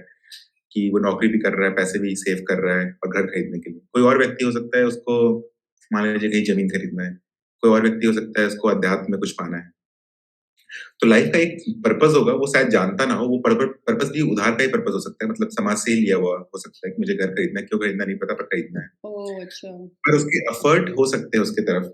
अब ये हो जाए, ये हो ऐसा प्रोबेबिलिटी है कि शायद उसके टॉप 3 डिज़ायर में से जो सबसे बड़ा डिज़ायर हो, वो फुलफिल हो जाए उस बर्थ में। हुँ, बट जो सेकंड नंबर का डिज़ायर हो, उस तरफ उतना एफर्ट ना किया गया हो या फिर जो थर्ड नंबर का डिज़ायर हो, उस तरफ उतना एफर्ट ना किया गया हो। तो फिर ये बन जाता है प्रारब्ध, आपके अगले जीवन का सबसे बड़ा कर्म, जिसके लिए हुँ, फिर आप ढूँढते हैं फैमिली कि मेरा ये इच्छा पूरा पूरा हो जाए अ, हुँ, और इस जन्म में कम से कम।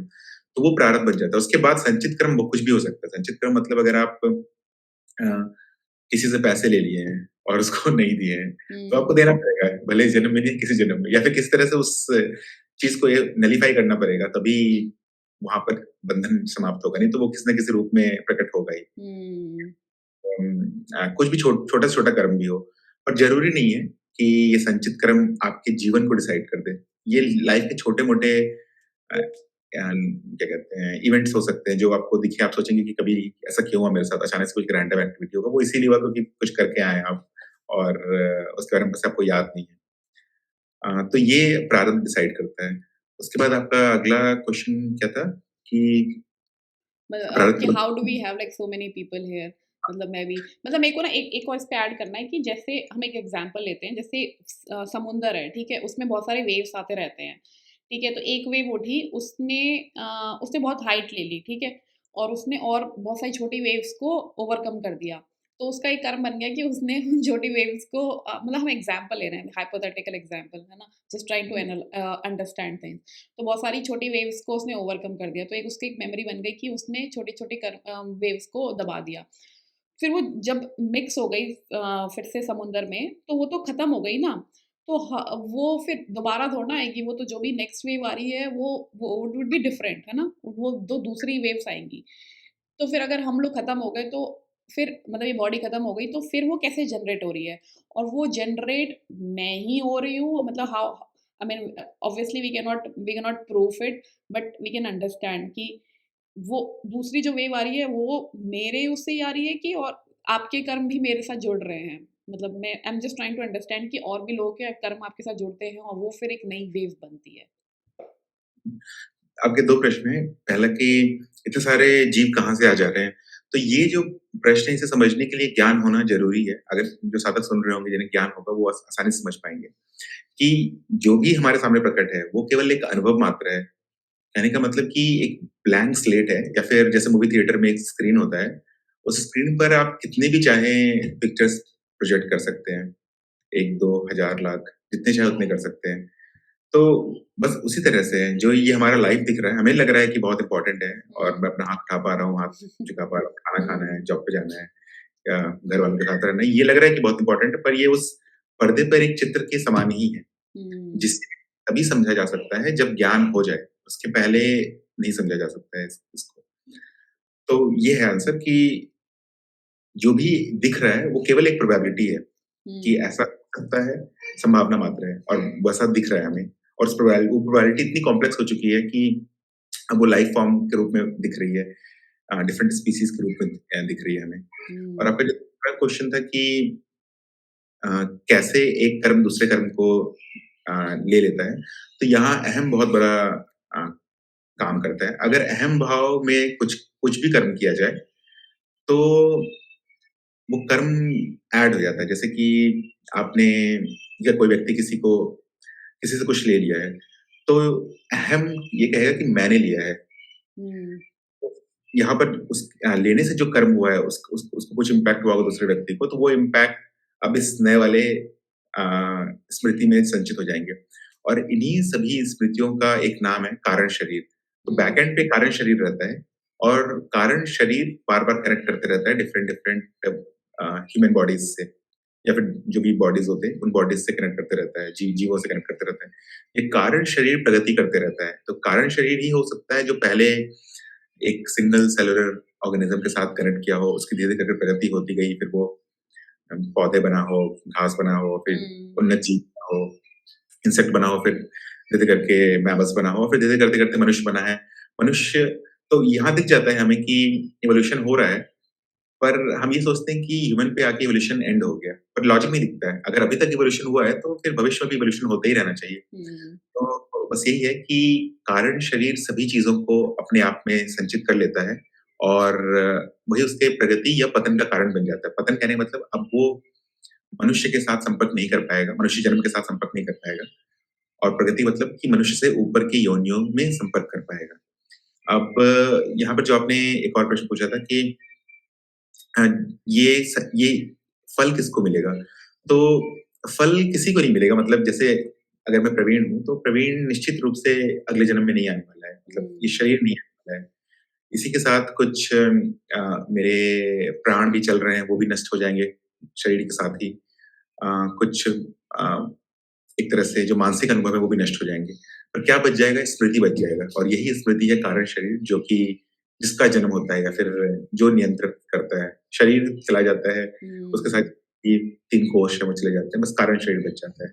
और हुँ। कारण भी नष्ट होता है, पर उसका जो उम्र है, वो मनुष्य की तुलना में अनंत गुना बड़ा है। हुँ। या बहुत ब्यूटीफुली एक्सप्लेन आपने। तो मतलब जो स्मृति है वही एक्चुअल में रोल प्ले कर रही होती है and it's all mind like if in this body है ये माइंड बॉडी के उसमें माइंड ही आपका काम कर रहा होता है कि आपको ये सब इमोशंस भी जो आ रहे होते हैं इस पे थोड़ा सा बात करना है कि फियर हो गया एंजाइटी हो गई और भी सारी जो सफरिंग्स हो गई हैं इसको नोइंग दिस नॉलेज कि आपका जो ट्रू नेचर है जस्ट विटनेसिंग तो उससे कैसे इससे ओवरकम किया जा सके जो भी इमोशंस होते हैं हमारे ह्यूमंस की लाइफ में जो भी सबसे फंडामेंटल जो सफरिंग होती है वो इसी वजह से ही होती है तो इसको कैसे ओवरकम किया जाए हैविंग दिस नॉलेज। जैसा हमने पहले भी ये डिस्कस किया था कि सफ़रिंग सबके अलग-अलग हो सकते हैं। हम्म। तो अगर जिसको भी सफ़रिंग है, वो अपने सफ़रिंग को अगर डिफाइन कर पाए कि क्या कारण से हो रहा है, हम्म। उसके बाद तो डेफिनिशन होना चाहिए उस व्यक्ति के पास। अगर वो डिफाइन कर पा रहा है, तो फिर बहुत हद तक सॉल्व कर पाएगा, क्योंकि बहुत सारे सफ़रिंग ऐसे हो सकते हैं जो किसी के कारण हो रहे हैं, किसी दूसरे व्यक्तियों के कारण हो रहे हैं, या किसी कर्म के कारण हो रहे हैं। अगर इस लेवल पे ही सफ़रिंग है, तो बहुत ईज़िली इसको रिज़ॉल्व किया जा सकता है। उस व्यक्ति से दूर जाया जा सकता है, या उस कर्म से दूर जाया जा सकता है, क्योंकि अगर आप आग के पास बैठे रहेंगी और कहेंगी मुझे गर्मी लग रहा है, तो हम्म। ये बहुत ही नेचुरल है ना, मतलब होगा ही वो। हम्म। पर अगर उस स्टेट में आप उदास हो जा रही हैं, कि या फिर कोई बंदा उदास हो जा रहा है कि मुझे मैं सफ़र हो रहा हूँ, यहाँ पर आग के पास में बैठ के मुझे गर्मी लग रही है, तो हुँ। ये इलॉजिकल है। पर अगर जैसे ही आप उसको लिखने लगेंगे, उस पे थोड़ा भी लिखते-लिखते ही मेरे ख्याल से आपको सॉल्यूशन आ जाएगा कि क्या मुझे हो रहा है? कम से कम आग बुझा देना है या आग से दूर चले जाना है। हुँ। और ऐसे ही मेरे ख्याल से बहुत सारे सफ़रिंग्स होते हैं जिसको रिज़ॉल्व करना ईज़ी होता है, हुँ, पर हम बंधनों में फँसे रहते हैं कि ये मेरे रिश्तेदार हैं, मैं कैसे इनसे दूर जाऊँ? उसका भी हुँ, कोई अर्थ नहीं है, दूर आप जा सकते हैं, पर हुँ, और कोई और बंधन रहेगा कि समाज क्या कहेगा? वो भी एक मान्यता मात्र ही है, जिसको आप माने हुए हैं। उसका कोई पर्पज़ नहीं है, उसका कोई कोई सत्य नहीं है वो। तो हुँ, अगर आप लिखें अपने कारणों को सफ़रिंग के, तो बहुत सारे सफ़रिंग आप ईज़िली सॉल्व हो सकते हैं। हुँ, कुछ सफ़रिंग हो सकते हैं जो मानिए लाइफ़ लॉन्ग रहे या फिर अ, इसको ईज़िली सॉल्व ना किया जा सके। अगर कोई डिप्रेशन में चला जा रहा है, तो उसके लिए तो बहुत ईज़ी है कि आप मेडिकल हेल्प ले सकती हैं। आज के मेडिकल डेवलपमेंट में इतना पॉसिबिलिटी है कि डिप्रेशन को भी सॉल्व किया जा सकता है। पर सबसे जो फंडामेंटल है, जो सभी प्रॉब्लम को सॉल्व कर देता है, जो हम चर्चा कर रहे थे पहले भी, ज्ञान से सभी चीज़ सॉल्व किया जा सकता है, बिना हुँ, किसी लाइफ़ में इंटरफेयर किए हुए। जो चल रहा है, आप आग के बगल में बैठ के भी हर प्रकार के सफ़रिंग को रिज़ॉल्व कर सकती हैं। क्योंकि अगर आप ये जान जाएँ कि आग का स्वभाव है गर्मी देना, हुँ, गर्मी की वज़ह से मुझे दुखी नहीं होना है। गर्मी है तो मैं ऐसे सहूँगा, या तो वहाँ से दूर जा सकता हूँ। पर हुँ, दुःख होना जो है उस गर्मी की वज़ह से, वो नेचुरल नहीं है वहाँ पे, वो हुँ, ऑब्वियस है। तो ज्ञान ये आपको बता देता है कि क्या सही है, क्या सही नहीं है और क्या करना चाहिए। कम से कम ये विवेक जागृत कर देता है आपके अंदर हुँ, कि किस दिशा में आपको आगे बढ़ना है और क्या फल मिल सकता है। जो आप तैयार रहते हैं उस फल को लेने के लिए, तो हुँ, मेरे ख्याल सफ़रिंग ओवरकम करना ईज़ी हो जाता है। हुँ, या दैट्स सो ट्रू। ये बहुत अच्छा एग्ज़ाम्पल था कि अगर आप के आग के सामने बैठे हो या पास में बैठे हो तो ऑब्वियस है आपको गर्मी लगेगी।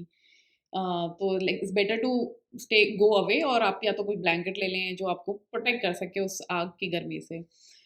तो इसमें जो ज्ञान के बाद एक अवेयरनेस वाली प्रैक्टिस भी बोली जाती है कि इफ़ यू आर अवेयर तो आप बहुत सारी चीज़ों को बस देख देख सकते हो कि why you are doing this. So how this gonna help like being an awareness के साक्षी भाव में रहने से ही आपकी क्या-क्या चीज़ें सॉल्व हो जाती हैं?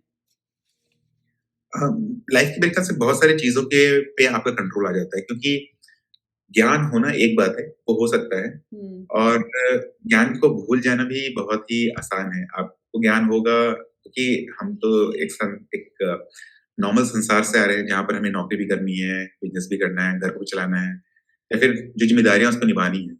उसके बीच में हम ज्ञान लेने का कोशिश कर रहे हैं। ज्ञान आपको मिल गया, पर जो ज़िम्मेदारियाँ वो रहेंगी, हुँ, और वो रहेंगी तो संभावना है कि आप ज्ञान भूल जाएँ। हुँ, तो साक्षी भाव बस एक प्रयास है, जिसमें जीव के स्तर पे ये प्रयास किया जाता है कि मुझे ये ज्ञान बार-बार याद आता रहे। इसके बहुत फ़ायदे भी हैं कि आप इज़िली देख पाएँगे कि कौन-सी इच्छा आपकी है, कौन-सी इच्छा आपकी नहीं है। कौन से कार्य आवश्यक हैं, कौन से कार्य अनावश्यक हैं। अगर आपका बच्चा है, वो स्कूल में पढ़ रहा है, तो सुबह साढ़े 7 बजे आपको स्कूल पहुँचाना होगा उसे। हुँ, ये आवश्यक कार्य हो जाएगा। हुँ, पर इसके वजह से अ, ऐसा मतलब अगर आप साक्षी भाव में हैं, तो आपको पता रहेगा कि रात में कितने बजे सोना है, हुँ, सुबह उठ के क्या कार्य करना है, जिससे कि आप अपने ऑफ़िस भी चले जाएँ और उसको स्कूल भी छोड़ दें। तो आपको आसानी से लाइफ़ के बहुत सारे ऐसे कार्य दिख जाएँगे, जो कि आप ईज़िली मैनेज कर सकते हैं, जिसे बहुत ज़्यादा संभावना है कि पहले ईज़िली मैनेज नहीं कर पा रहे होंगे। क्योंकि अगर आप मेडिकल टर्म्स में भी देखें, तो हमारा ब्रेन जो है वो 70% एनर्जी ले लेता है हुँ, बॉडी का, और इस 70% एनर्जीज़ में आप अगर अपने थॉट्स को कभी एनालाइज़ करें, तो आप देखेंगे कि या तो मैक्सिमम टाइम्स हम लोग भविष्य के बारे में सोच रहे होते हैं या भूतकाल के बारे में सोच रहे होते हैं, हुँ, और उस समय हम लोग कर्म के बारे में सोच रहे होते हैं। जैसे कि अगर धूप है और किसी व्यक्ति को कुछ सामान खरीदने जाना है पैदल, तो वो फिर बहाने बनाने लगेगा अपने मन में कि मुझे क्यों नहीं जाना है, चाहिए अभी। तो ये हुँ, कल्पनाएँ मात्र हैं जो वो कर रहा है, और यहाँ पर वो अपने यूज़फुल एनर्जी को वेस्ट कर रहा है।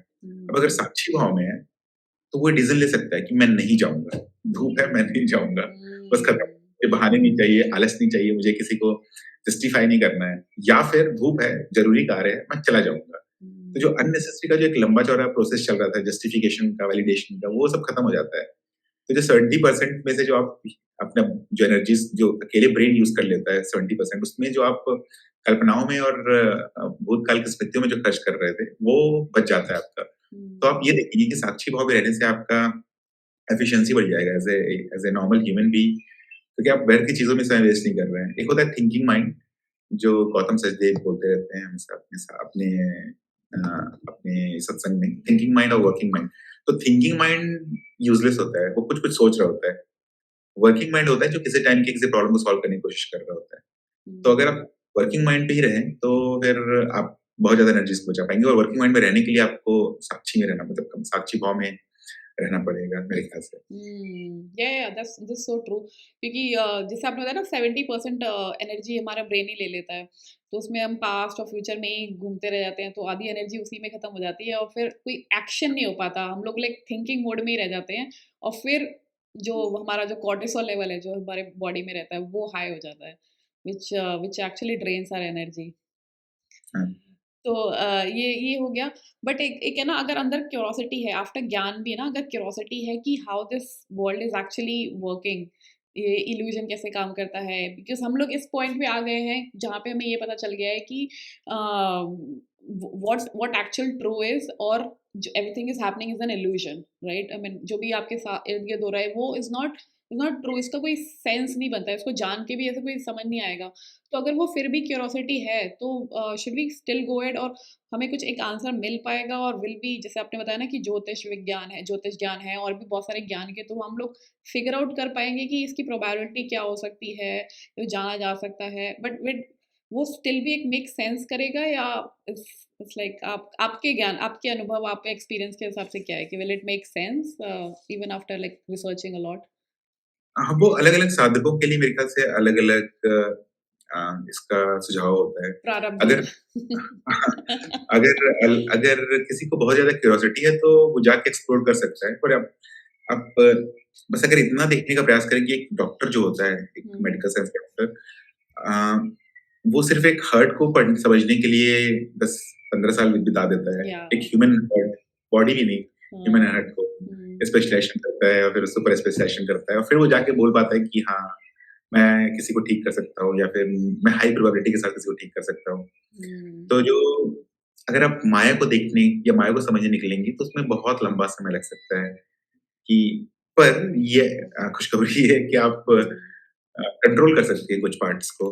कुछ चीज़ें माया में जो हो रही हैं, भूख लगना, हम्म ये मेरे ख्याल से आप यूट्यूब पे भी देख सकती हैं। बहुत सारे सिद्ध योगी होते हैं जो बहुत ठंडी में रह लेते हैं, बॉडी को कंट्रोल कर लेते हैं। हम्म बहुत सारे और भी आपको वीडियोज़ मिल जाएँगे जो ऐसे सिर्फ योगी ही नहीं, बहुत सारे और व्यक्ति भी होते हैं जो मन के विचार समझ जाते हैं, क्योंकि उनकी पुराने जन्म की साधना तो उन्हें पता नहीं है कि वो पहले आध्यात्मिक थे, अब हम्म इस जन्म में उस सिद्धि को कैपिटलाइज़ कर रहे हैं। हम्म तो तो इस चीज़ की प्रोबेबिलिटी है कि आप माया में कुछ चीज़ को कंट्रोल कर पाएँ, हम्म पर माया अनंत है। जैसे जो हम एग्ज़ाम्पल ले रहे थे कि चित्र का पर्दे पर जो मूवी थिएटर में चित्र आ सकता है, तो माया अनंत प्रकार से प्रकट हो सकती है। आप पूरी माया को कभी नहीं समझ सकते हैं। एक छोटा-सा उसका डोमेन पकड़ के उसमें स्पेशलाइज़ेशन पाने का कोशिश कर सकते हैं। उसके लिए भी एक गुरु हो जो आपको हाथ पकड़ के समझाने का प्रयास करे, तो ईज़ी हो जाता है। क्योंकि हम्म इसको रोका भी जाता है क्योंकि आप ये सोच सकते हैं आप कि अगर किसी को सिद्धि मिल जाए और ज्ञान ना हो, तो अहंकार में व्यक्ति कुछ भी कर सकता है। अगर हम्म बस गन ही होता है लोगों के पास तो वो कुछ भी करने लगते हैं। या अगर सुपर हाँ पावर आ जाए तो फिर क्या ही कर देंगे वो। या दिस सो सो ट्रू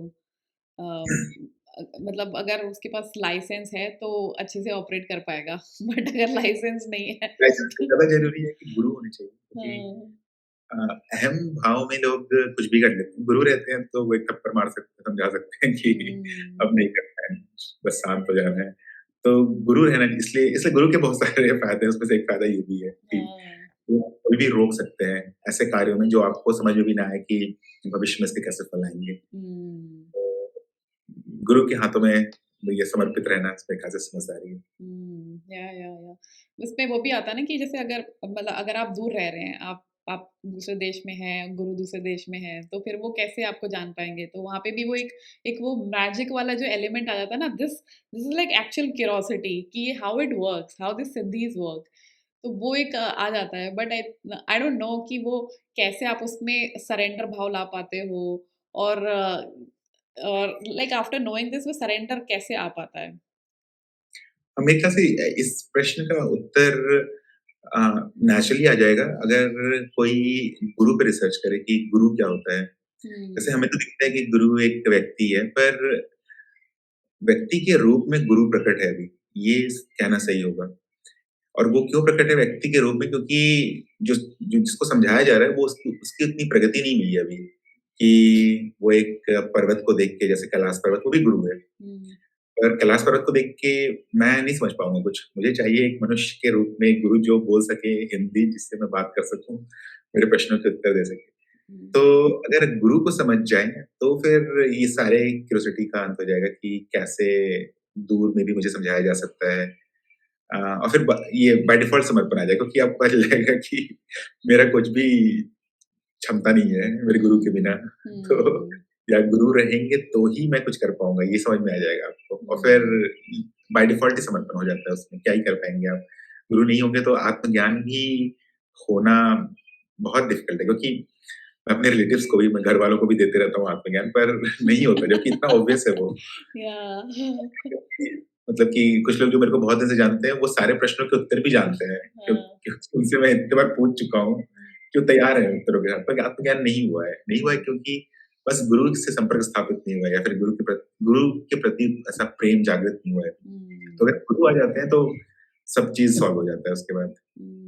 नहीं, लेकिन बट ये देखो ना कि आप जो हम जो ये ज्ञान लेने के बाद अटैचमेंट हो गया, इससे दूर जाते हैं, जो भी हम डिटैच हो जाते हैं बेसिकली, क्योंकि मेन मेन जो सफ़रिंग का कॉज़ है वो भी अटैचमेंट ही है। इवन आपकी फैमिली के थ्रू या इस बॉडी के लिए या किसी के लिए भी वो अटैचमेंट होता है। बट आप हम अगर बहुत ज़्यादा एम्फसाइज़ करते हैं कि गुरु, गुरु, गुरु, तो हम are we not like attaching with a guru? और ये तो फिर भी ठीक है कि अगर वो गुरु फिज़िकल फ़ॉर्म में अवेलेबल नहीं है, तो आप इतना ज़्यादा उसके लिए अटैचमेंट नहीं क्रिएट कर पाते। बट अगर वो फिज़िकली अवेलेबल है, आप उनसे बात कर सकते हो, आप उनसे उनसे हर हफ़्ते मिल सकते हो और फिर उनसे तो बहुत ज़्यादा अटैचमेंट हो जाएगी, राइट? तो वो उसको भी तो ख़त्म करना होता है। तो वो फिर काफ़ी डिपेंडेंसी नहीं हो जा रही है अगर गुरु-गुरु करते रहेंगे हम लोग?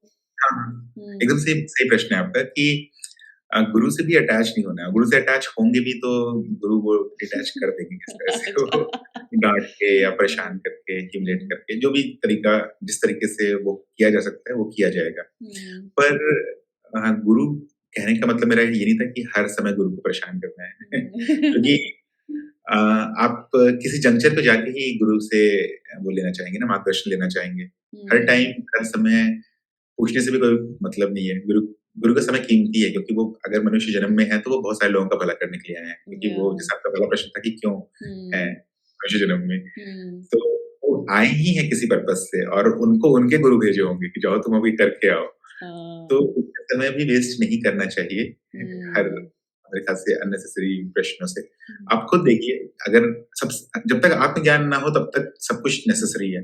तब तक आप परेशान कीजिए हुँ, कि मुझे ये समझ में नहीं आ रहा है, और प्रश्न सही होने चाहिए आपके कि हुँ, मैं यहाँ अटक गया हूँ, मुझे ये बात समझा दीजिए। तो वो मेरे ख्याल से समझा देंगे। पर आत्मज्ञान के बाद हर समय पूछना कोई भी चीज़ मेरे ख्याल से उतना ज़्यादा सही नहीं है, और ऑफ़ कोर्स सी बात है कि अटैचमेंट होगा हुँ, गुरु के साथ, पर वो डिटैच भी कर देंगे किसी न किसी तरह से, क्योंकि अगर वो अटैचमेंट भी आपको रोक देगा, अटैचमेंट भी जीव को ही होता है, तो वो भी आपको आगे बढ़ने से रोक देगा। तो हुँ, डिटैच भी होना ज़रूरी है, पर ये जानना ज़रूरी है कि गुरु है वो, तो वो किसी भी समस्या से या फिर किसी भी अ, विपत्ति से, ज्ञान में कहीं भी फँसे हैं आप, तो वो आपको निकाल सकते हैं। हुँ, हुँ। या अब हम अपने ऑलमोस्ट एंड पे आ गए हैं पॉडकास्ट के।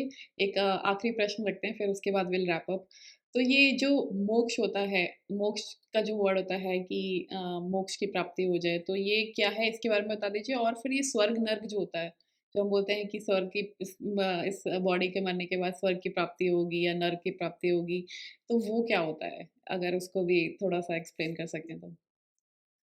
तो मोक्ष का मतलब बहुत ही ईज़ी है। मोक्ष का मतलब है केवल ज्ञान हो जाना। ज्ञान हो जाएगा तो उसको ही मोक्ष कहते हैं, और कुछ नहीं। क्योंकि मोक्ष में ज्ञान होते समय आप यही जानेंगे कि आप पहले से ही मोक्ष में ही थे। कभी हुँ, भी कुछ ऐसा नहीं था जो आपको बाँध पाएगा या बाँध सकता है भविष्य में। आप पहले से ही स्वयंभू हैं। जो भी शिव का डेफ़िनेशन है हुँ, कि आप स्वयंभू हैं, आप निराकार हैं, आप सर्वव्यापी हैं, वो पहले से ही आप हैं, और ये ज्ञान होने के दौरान ही आपको समझ में आ जाएगा। तो हुँ, मोक्ष मिलना मतलब ज्ञान होना। अगर ज्ञान हो जा रहा है तो मोक्ष आपको मिल गया है, ये माना जा सकता है। हुँ, और इसमें थोड़ा समय लग सकता है, ज्ञान के साथ आपको रहना पड़ेगा, जो बहुत सरल विधि है, नीति-नीति करके आप जान सकते हैं कि आप क्या नहीं है। जब आपको समझ में आ जाए कि आप कुछ भी नहीं है, तो फिर इस ज्ञान के साथ बने रहिए, फिर ज्ञान होगा आपको। हुँ, और जब ज्ञान होगा तब ये भी समझ में आ जाएगा कि मैं पहले से ही मोक्ष में था, कुछ भी था नहीं जो मुझे बाँध सकता है। हुँ, और जो दूसरा प्रश्न था आपका कि स्वर्ग-नरक मुझे भी एकदम डिटेल में नहीं पता है कि क्या हो सकता है या नहीं हो सकता है। पर मुझे ऐसा पता है कि स्वर्ग और नरक जैसा एग्ज़ैक्ट टर्म एक्ज़िस्ट नहीं करना चाहिए। मतलब हुँ, कि एक एकदम बैड हो और एकदम अच्छा हो। स्वर्ग जैसा चीज़ हो सकता है, जैसे ये पृथ्वी लोक है, ये हुँ, भी तो एक्जिस्टेंस में है, तो ऐसे बहुत सारे लोक बन सकते हैं। जैसे हुँ, मैं ऐसा ये भी सुनी-सुनाई बातें बता रहा हूँ आपको कि हुँ, जैसे पितृलोक होता है, तो अगर कोई व्यक्ति है, अगर वो अच्छे से तर्पण किया है, उसके पितृ शक्तिशाली हैं, तो वो फिर पितृलोक की तरफ जा सकता है, उसके पितृ आएँगे। बहुत सारे लोग मृत्यु के समय अपने रिश्तेदारों को देखते हैं, माने मृत रिश्तेदारों को देखते हैं क्योंकि वो पहुँच जाते हैं उनको लेने के लिए। तो वो कहीं लेके जाएँगे, हुँ, किसी लोक में लेके जाएँगे। उसी तरह से हम सुनते हैं सभी जो बड़े-बड़े देव हैं, उनके अपने लोक होते हैं, शिवलोक, हुँ, वैकुंठ अपने लोक होते हैं और जो गुरु क्षेत्र से आते हैं, वो अपने गुरु लोक में चले जाते हैं। तो ये जितने भी लोक हैं, मेरे ख्याल से जो अच्छे लोग हैं, जहाँ पर कोई है आपके लिए पहले से स्टेबल कंडीशन क्रिएट किया हुआ है, जो आपके कर्मों को खत्म कर सकता है, बुरे कर्मों को खत्म कर सकता है और आपके लिए इंतज़ार कर सकता है मृत्यु के बाद, उसको शायद स्वर्ग कहा जाता है। और हुँ, जितने भी दुनिया के लोग होते हैं, उन्हें शायद नर्क कहा जाता है। पर क्योंकि बहुत सारी प्रोबेबिलिटी हो सकती है, तो सिर्फ़ एक होना हुँ, लॉजिकल नहीं। अगर होंगे तो बहुत सारे होंगे। अगर एक सही है, अगर वैकुंठ है, तो फिर शिवलोक भी हो सकता है, पितरलोक भी हो सकता है और नहीं हुँ, है तो भी नहीं है। पर हुँ, पर ये या, जो भी है, ये माया के स्तर पे है, मतलब हो या ना हो, हुँ। ये मिथ्या होगा अंत में। अगर ये है भी, तो भी मिथ्या ही है, ये सत्य नहीं है। या सत्य केवल आप ही है। या या विद ब्यूटीफुली एक्सप्लेन्ड। मतलब मैं ना इस पे थोड़ा-सा ऐड देना चाहूँगी कि ये ना बहुत सारी चीज़ें जो हमारे रिलीजन में या बुक्सों में लिखी हुई है, वो एक काइंड ऑफ है ना आपको एक एक्सप्लेन करने की कोशिश कर रही होती है। जैसे आपने स्वयंभू का नाम लिया, स्वयंभू बोला आपने, तो स्वयंभू मतलब वही कि जो आप हैं एक्चुअल में, है ना? शिव शक्ति हो गए, वो वही दिखाते हैं कि शिव आप हैं और शक्ति जो ये इल्यूजन है, जो भी चल रही है, ये सब चीज़ें हैं। मेरे को 1-2 दिन पहले ही हनुमान जी के बारे में थोड़ा-सा समझ आया कि हनुमान जी मंकी के फेस में क्यों हैं। तो इट्स लाइक ये समझ आता है कि आपका माइंड है ना, वो मंकी माइंड है, मतलब जो इधर-उधर भागता रहता है। बट उसको आप कैसे राम के भक्त को मतलब बना सकते हैं। तो जो आपका जो ट्रू नेचर है, उसके थ्रू उसके उसके ही भक्त में लाएँ, मतलब उसको समझें। तो फिर you will be able to like know और लव में रहना, भक्ति में रहना और और कुछ भी कर जाना। मतलब ऐसा नहीं कि आपको फ़ियर आएगा। तो ये सब चीज़ें ना, जो भी हमें कैरेक्टर्स बनाए होते हैं और जो समझाया जाता है, वो एक कुछ ना कुछ हमें ना एक समझा रहे होते हैं चीज़ें। जैसे मैं आपसे हाँ, एक बता रही थी वो ब्रह्मा, विष्णु, महेश वाला जो त्रिज्ञान हो गया, तो ये त्रिज्ञान टाइप सा। तो ये सब चीज़ें ना मतलब मेरे को लगता है ऐसा कुछ समझाने की कोशिश कर रहे होते हैं। बट आई थिंक ऋषि मुनि ने काफ़ी कोशिश करी है कि जो जो नहीं समझ सकता, जिनका जैसे समझ नहीं आ रहा है, इंटेलेक्ट नहीं डेवलप हो रहा है, तो उनको कहानी के माध्यम से कैसे ईज़िली और समझाया जा सके। हाँ।